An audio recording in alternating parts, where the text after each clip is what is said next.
Le festival La Vallée, 32e édition, de 15 mai à 6 juin.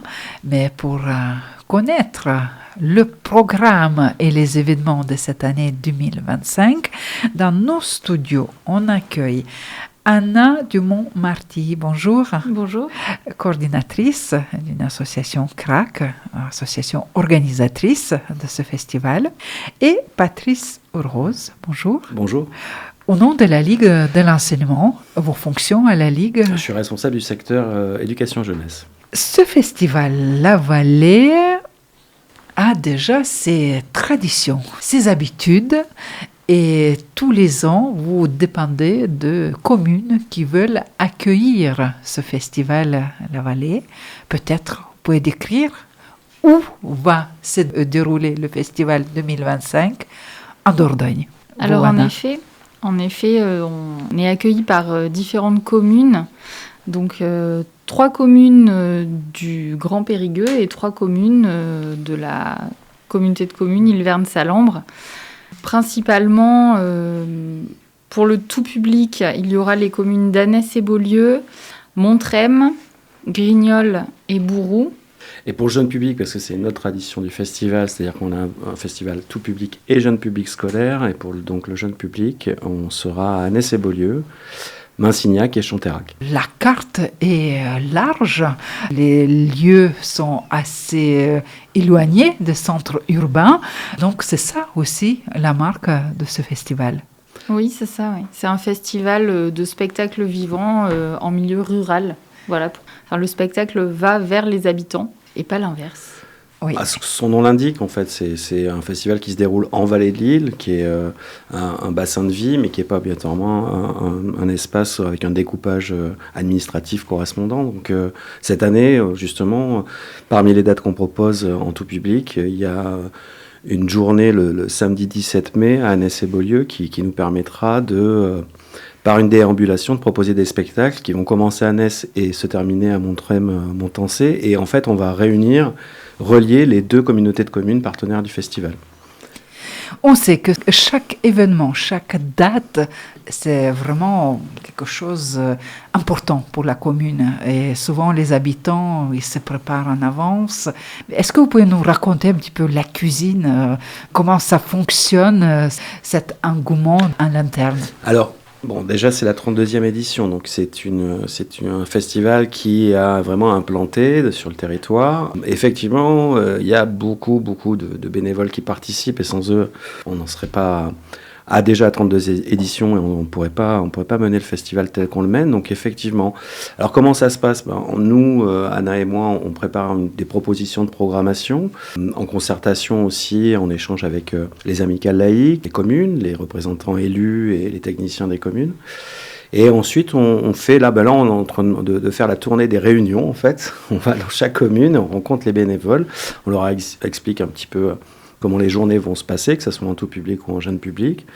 On échange avec eux, et puis il y a quand même une certaine forme d'autonomie, c'est-à-dire qu'on a toujours un référent ou une référente au sein de la commune qui, lui, va organiser les plannings des bénévoles, va leur dire tu viens tel jour, enfin en fonction de leur disponibilité, bien sûr. Et aujourd'hui, je ne saurais pas l'estimer exactement, mais on est peut-être à quelque chose comme 150 bénévoles. Je regarde Anna en même temps, mais c'est quelque chose comme ça. Même un peu plus. Voilà, sur l'ensemble des communes qui participent. Donc c'est vraiment très très important.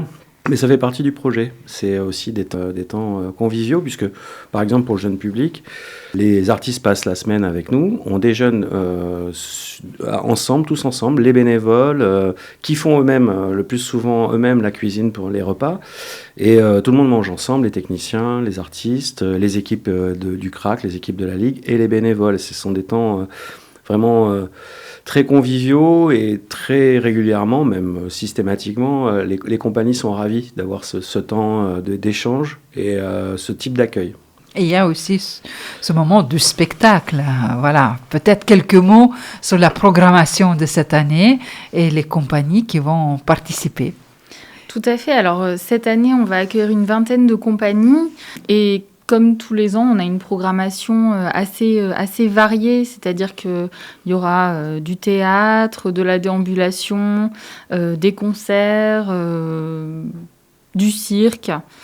Voilà, il y aura 3 temps tout public vraiment qui peuvent réunir aussi bien les grands que les petits. Donc ce sont des journées assez familiales. On aura par exemple Les Séparables de la compagnie du Réfectoire le 17 mai. Ou encore Confidence éphémère en équilibre à Grignols le 22 mai. Et toute une programmation vraiment pensée pour les familles à Bourroux le samedi 31 mai. Avec Timide de la compagnie Ici Commence, accessible à partir de 3 ans. Pour les un peu plus grands, il y aura Maintenante d'Alex on the Wire. Et on finira la journée par des concerts. C'est une soirée en partenariat avec le Sans Réserve, des concerts plutôt axés jazz. Donc pour tout le public, mais surtout la programmation pour le jeune public. Alors la programmation pour le jeune public, ça sera 10 journées de programmation sur 3 communes. Donc on a 3 journées sur Annès et Beaulieu avec 2 spectacles. Alors oui, c'est particulier, mais il y aura en fait 2 fois 2 spectacles différents à Annès et Beaulieu pour des raisons de disponibilité de salles. Mais bon, on a donc des spectacles pour les maternelles, en fait, à Annès et Beaulieu. Des compagnies qui vont proposer du théâtre d'objets, du pop-up. On aura également de la musique, du théâtre aussi, même pour les plus petits. Ensuite, la semaine suivante, à Massignac, pour les élémentaires, là, on a 2 spectacles. Donc, Alex on the Wire, qui est une création de cirque. Également, la compagnie La Soupape, qui va nous proposer La beauté de nos vies bancales. C'est un trio sur échasse, 3 femmes et Fiat Punto. Donc, non, c'est une panda d'ailleurs, c'est une Fiat Panda. Voilà. C'est un spectacle de rue burlesque. Et enfin, à Chanterac, 2 autres spectacles avec du théâtre d'objets contes, en fait. Également du théâtre pour les plus petits avec le spectacle Timide qui jouera également à Bourroux. On voit que la programmation est vraiment riche et variée, mais l'important que le spectacle puisse vivre, qu'il puisse aller vers le public et surtout, comme vous avez dit, dans toutes ces communes, que peut-être c'est pas tous les jours que les compagnies viennent jouer dans ce lieu-là, que souvent plutôt les habitants qui sont obligés d'aller chercher ces artistes ailleurs. Ça, c'est une autre approche et je pense que c'est pour ça que le festival il dure. Oui, c'est un spectacle qui va vers les publics, qui va sur les territoires, initialement qui allait vers les espaces qui n'avaient pas ou peu de propositions et pas ou peu d'équipements. Les choses ont évolué, moi c'est ma 15e édition pour ma part. Par exemple, Chanterac a une toute nouvelle salle des fêtes complètement restaurée avec une grande halle couverte à l'extérieur, donc ils utilisent vraiment de plus en plus cet espace, ils font leur propre programmation, donc les choses ont quand même aussi avancé dans ces territoires parce qu'il y a plus de propositions, les communes s'emparent aussi de la programmation culturelle, mais par exemple pour les écoles, on sait que certaines classes, ça sera la seule et première occasion de l'année de voir un spectacle vivant, ou 2 spectacles d'ailleurs, ils voient 2 spectacles dans la journée. Donc c'est important aussi.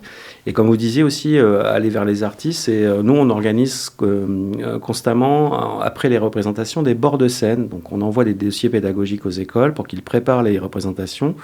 Et les élèves arrivent avec des questions à poser aux artistes. Donc il y a toujours un temps d'échange qui existe ensuite. Ce qui n'est pas franchement évident dans une grande salle de théâtre où on vient voir on achète son billet, on voit son spectacle et puis on repart. Là, il y a quand même ce temps d'échange avec les artistes. Oui. Ces communes chanceuses ils vont accueillir la programmation que vous venez évoquer. On peut trouver aussi sur différents supports, sur votre site, flyers et ailleurs. Mais il y a aussi peut-être possibilité pour les autres qui n'habitent pas sur la commune venir aussi voir le spectacle et participer dans tous ces manifestations, les repas, les rencontres, les concerts. Bien sûr, c'est vraiment ouvert à tous les publics. La programmation est pensée pour tout le monde, vu que, comme vous le disiez, l'accent est quand même mis sur la proximité et l'accessibilité. Donc, tout le monde peut venir voir des spectacles à la Vallée. On peut retrouver en effet la programmation sur le site. On peut aussi prendre ses billets en ligne. Oui, parce qu'il faut que le festival vive, qu'il continue, qu'il puisse inviter les compagnies et les artistes et que ça perdure. L'économie est importante. Exactement. On a aussi un tarif justement qui est vraiment adapté, on espère, à toutes les bourses parce que pour une journée de festival tout public, l'entrée au tarif plein est à 10 €. Le tarif réduit est à 5 € et c'est gratuit pour les moins de 12 ans sur le tout public. Et une fois que vous êtes rentré sur le site, vous voyez l'ensemble des spectacles qui sont proposés. C'est une entrée unique pour toute la programmation de la journée. Mais on va inviter tous ces habitants et leurs voisins à participer de cette programmation et pour avoir le programme complet avec les compagnies et les artistes. Il y a tous les supports maintenant disponibles en version numérique, au papier. On ne peut pas dire qu'on n'a pas pu avoir l'info. Oui, lavallée.fr pour notre site. Et puis ensuite, on a également les programmes qui viennent d'être publiés, qui sont disponibles dans tout... Sur tout le territoire. Sur tout le territoire, dans tous les bons commerces, on va dire. Et voilà.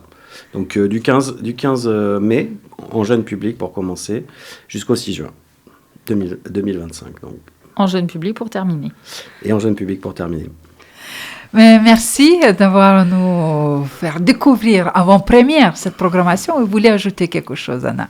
Oui, le site, on a un nouveau site, donc c'est festivallavallée.fr désormais. Ceux qui cherchent, ils trouveront. Merci à vous, merci Anna à vous. Dumont-Marty, coordinatrice association du CRAC, et Patrice Rose au nom de la Ligue de l'enseignement 24. Merci beaucoup.